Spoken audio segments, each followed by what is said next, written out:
Hello बच्चों, welcome to SR classes. अभी की इस वीडियो में हम लोग 10th class physics chapter number 2 से बहुत ही इम्पोर्टेंट जो ऑब्जेक्टिव है ना वो करने वाले हैं, जिनके एग्ज़ाम में आने के पूरे चांसेस हैं। तो मैंने कुछ इंपॉर्टेंट ही सवाल रखे हैं, ज़्यादा सवालों को मैंने यहाँ पे जगह नहीं दी है। जो बहुत ज़्यादा इंपॉर्टेंट हैं सिर्फ उन्हें ही रखे हैं। तो आप लोग कम से कम इन सारे सवालों को ज़रूर याद कर लेना। और बात रहा इसके PDF का, तो वो मैं आप लोगों को दे दूंगा अपने टेलीग्राम के चैनल पे, ठीक है। तो वहाँ से जाकर के आप लोग वहाँ पे डाउनलोड कर सकते हैं इसे। तो देखिए, जो सबसे पहला सवाल है वो है कि प्रकाश के अपवर्तन के कितने नियम होते हैं। ये बहुत इंपॉर्टेंट सवाल है, बहुत आसान है लेकिन बहुत इंपॉर्टेंट है। हमें ये तक नहीं पता कि ये सवाल कितनी बार पूछा जा चुका है एग्जाम में। तो कितने नियम होते हैं प्रकाश के अपवर्तन के, यहाँ पे आप लोगों को दिख रहा होगा साफ साफ 2 नियम होते हैं, ठीक है बच्चों।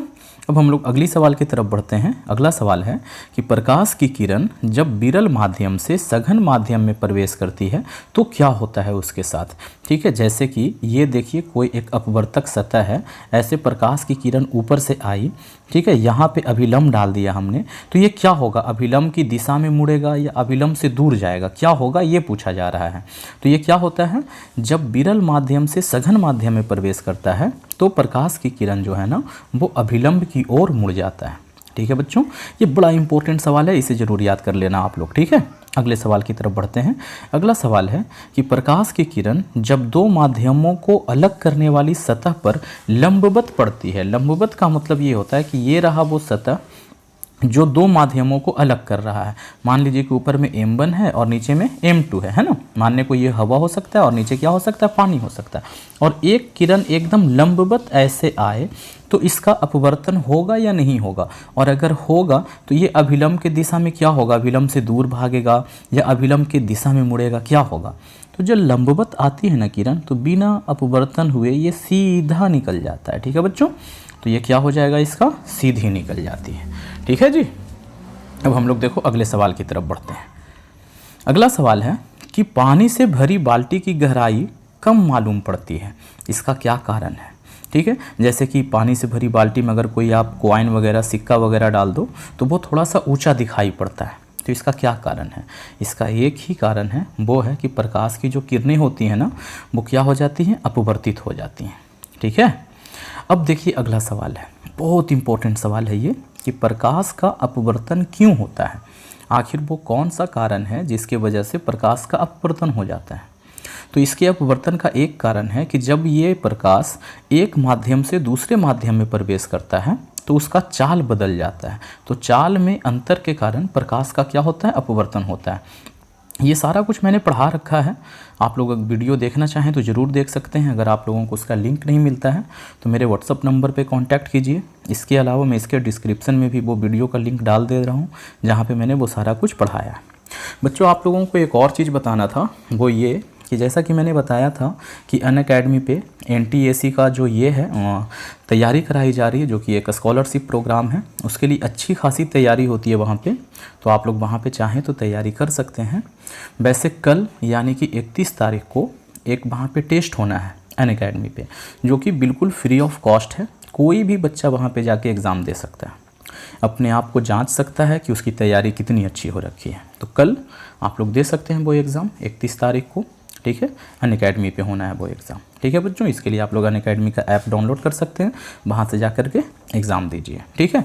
अब देखिए हम लोग अगले सवाल की तरफ बढ़ते हैं। अगला सवाल है कि सघन माध्यम से विरल माध्यम में प्रवेश करने पे आपतन कोण तथा अपवर्तन कोण में क्या संबंध होता है।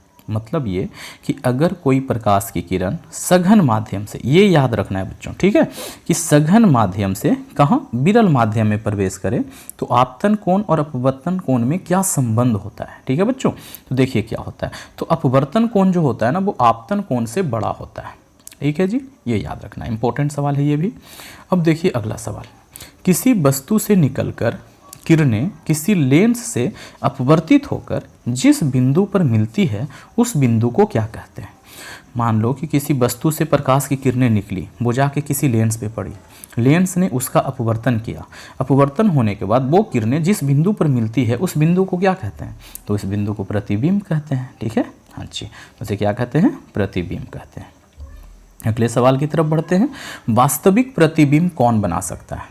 वास्तविक प्रतिबिंब कौन बना सकता है, कौन सा लेंस बना सकता है, ये सवाल है, बहुत इंपॉर्टेंट, कई बार एग्जाम में आ चुका है। तो वास्तविक प्रतिबिंब अगर हम लोग लेंस की बात करें तो सिर्फ एक ही ऐसा लेंस है जो वास्तविक प्रतिबिंब बना सकता है, वो है उत्तल लेंस, क्योंकि अवतल लेंस से हमेशा ही काल्पनिक प्रतिबिंब बनता है। हाँ, उत्तल लेंस से भी काल्पनिक प्रतिबिंब बनता है, लेकिन जब वास्तविक बनाने की बात आएगी तो सिर्फ उत्तल लेंस ही बना सकता है। तो उत्तल लेंस एक ऐसा लेंस है जिससे काल्पनिक प्रतिबिंब भी बनता है और साथ ही साथ वास्तविक प्रतिबिंब भी बनता है। ठीक है बच्चों, अब देखिए हम लोग अगले सवाल की तरफ बढ़ते हैं। हमसे ये पूछा गया है कि किसी माध्यम का अपवर्तनांक क्या होता है, अपवर्तनांक का मान निकालना है। तो sine i by sine r कर दीजिए, मिल जाएगा आपको अपवर्तनांक। ठीक है जी, ये फॉर्मूला है, याद रखिएगा इसे। अच्छा, अगला सवाल है कि सरल सूक्ष्मदर्शी में किसका उपयोग होता है, कौन से लेंस का उपयोग होता है सरल सूक्ष्मदर्शी में। तो सरल सूक्ष्मदर्शी में हम लोग सरल सूक्ष्मदर्शी से करते क्या है, सूक्ष्मदर्शी का मतलब होता है किसी भी चीज़ को बड़ा दिखाने वाला यंत्र। छोटी छोटी चीज़ों को हमें क्या करना हो, बड़ा देखना हो, बड़ा करके देखना हो, तो हम लोग उसके लिए जिस यंत्र का इस्तेमाल करते हैं उसे सूक्ष्मदर्शी कहते हैं। तो बड़ा कौन दिखा सकता है भाई, तो सिर्फ एक ही ऐसा लेंस है जो फोटो को बड़ा बना के दिखाता है, और वो कौन सा है, वो है उत्तल लेंस। ठीक है बच्चों, तो यहाँ पे क्या हो जाएगा आंसर, उत्तल लेंस। अगला सवाल है कि उत्तल लेंस क्या होता है, उसके बारे में थोड़ा सा मतलब 3-4 ऑप्शन दिए गए थे। ठीक है, तो बहुत सारे ऑप्शन थे, जिसमें से एक ऑप्शन ये है कि किनारे इसके पतले होते हैं और बीच का भाग इसका मोटा होता है। तो मतलब किनारों की तुलना में इसका जो बीच का भाग है वो ज़्यादा मोटा होता है। तो उत्तल लेंस का यही प्रॉपर्टी होता है। ठीक है, देखिए मैंने यहाँ पर लिख रखा है कि किनारों की अपेक्षा, यहाँ देखिए किनारों की अपेक्षा ये बीच में मोटा होता है। कौन, उत्तल लेंस। ओके बच्चों, अगला सवाल है हमारा ये है कि वस्तु कहाँ रखी जाए कि उत्तल लेंस से प्रतिबिंब वास्तविक बने, समान बने और उल्टा बने। उत्तल लेंस से हमें वस्तु का एक प्रतिबिंब बनाना है, प्रतिबिंब हमें वास्तविक मिलना चाहिए, वस्तु के जितना साइज है उतना ही साइज का मिलना चाहिए और साथ ही साथ उल्टा मिलना चाहिए। तो कहाँ रखेंगे, 2F पे रखेंगे, है ना। जैसे जब हम लोग यहाँ दर्पण की बात करते थे तो ये कंडीशन किसका है, वक्रता केंद्र पे रखते थे। तो यहाँ पे तो वक्रता केंद्र होता नहीं है, यहाँ पे हम लोग ये रहा प्रिंसिपल एक्सिस, यहाँ पे अगर हमने ये लेंस बना दिया तो ये हम लोग बोलते हैं कि ये F है, ये क्या है बच्चों, 2F है। तो 2F पे रखेंगे, यानी फोकस दूरी के दुगनी दूरी पे यहाँ पे रखेंगे। तो हमें क्या मिलेगा, यहाँ इस तरह अपवर्तन होने के बाद यहाँ पे मिलेगा, जो कि ये भी क्या होगा, 2F ही होगा। हाँ, वो एक F' होता है और एक सिर्फ F होता है। ठीक है, ये सारा कुछ मैंने पढ़ा रखा है वीडियो में, जाके एक बार जरूर देखिएगा। तो कहाँ रखना पड़ेगा, फोकस दूरी के दुगनी दूरी पे। ये देखिए हो गया, ये फोकस दूरी से दुगनी दूरी पे। अगला सवाल है, जब वस्तु फोकस और लेंस के बीच में रखी हो तो प्रतिबिंब कैसा बनेगा। काल्पनिक और सीधा, वस्तु से बड़ा भी लिख सकते थे यहाँ पे, तो ऑप्शन में यही था तो मैंने सिर्फ यही लिखा है।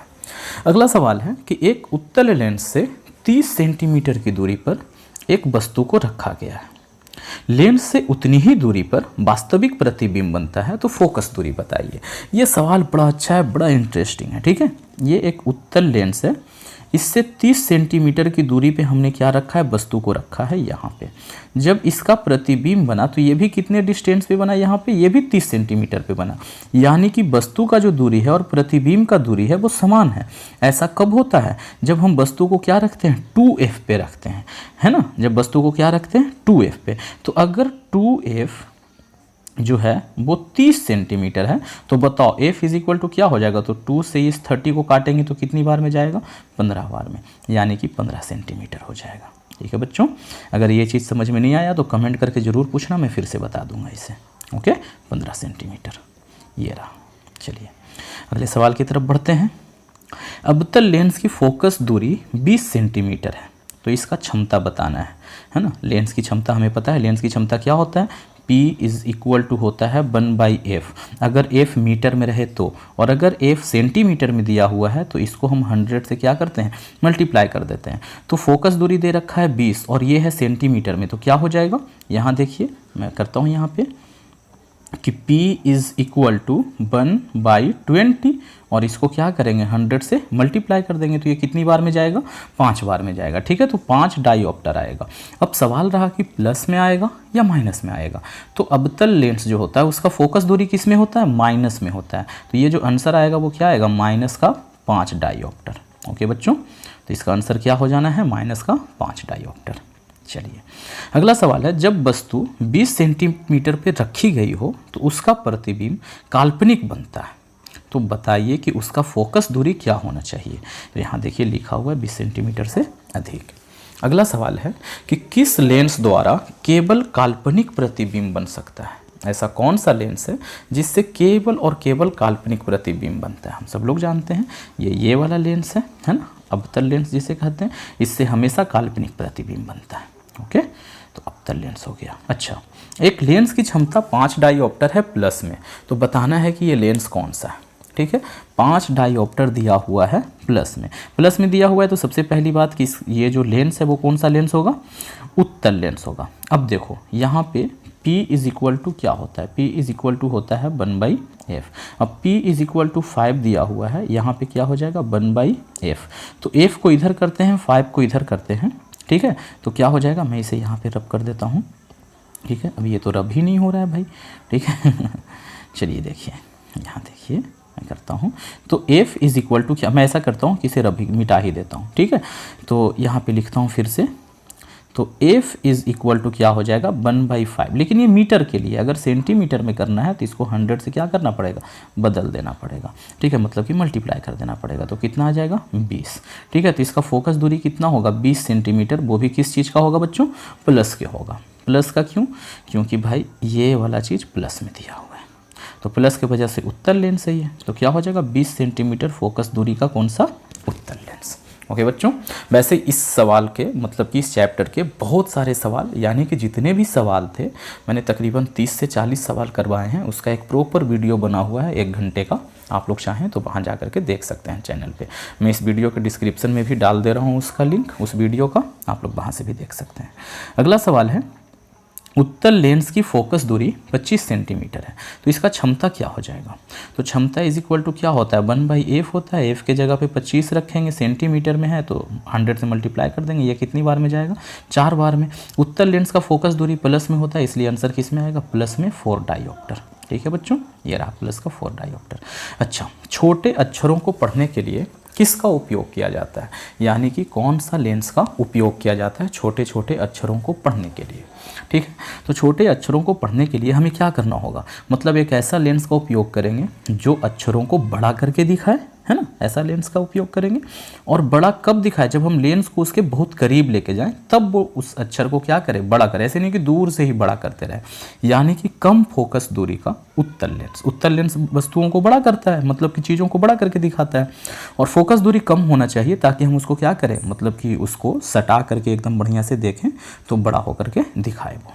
ठीक है, ऐसे ही इसका उत्तर सिर्फ उत्तल लेंस लिख सकते हैं, ऐसे कम फोकस दूरी का उत्तल लेंस लिखेंगे तो और ज़्यादा मजा आएगा। तो ये थे कुछ सवाल जो कि बहुत ज़्यादा इंपॉर्टेंट थे मेरे नज़र में। अगर इन सवालों को आप कर लेते हो तो मुझे नहीं लगता कि फिर इस चैप्टर से कोई भी सवाल आपका बच जाना है। अगर एग्ज़ाम में कोई भी सवाल आता है तो आप उसे ज़रूर कर पाओगे। तो अगर आपको वीडियो अच्छा लगा है तो इसे अपने दोस्तों में शेयर करें, चैनल को सब्सक्राइब करना चाहें तो कर सकते हैं। और इसका ये जो PDF जो यहाँ पे है, अगर ये PDF चाहिए तो इसके लिए आप ये SR क्लासेज 01 टेलीग्राम का मेरा ये है, इस पर मैसेज करें, मैं आपको भेज दूँगा। ठीक है बच्चों, thank you, thanks for watching. बने रहिए SR क्लास के साथ।